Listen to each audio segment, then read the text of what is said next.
Ένας πατέρας παλαιών αρχών ανησυχούσε ότι ο γιος του είναι ομοφυλόφιλος.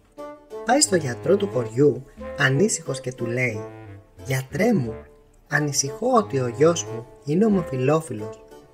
Μπορούμε να δούμε τι συμβαίνει? Και βέβαια, αύριο το απόγευμα να τον φέρετε από εδώ». Πράγματι, την επόμενη μέρα, πατέρας και γιος πάνε στο γιατρό. Ο γιατρός παίρνει το δάχτυλό του και το ακουμπάει στο χέρι του νεαρού. «Πες 100 αγόρι μου», «100 γιατρέ».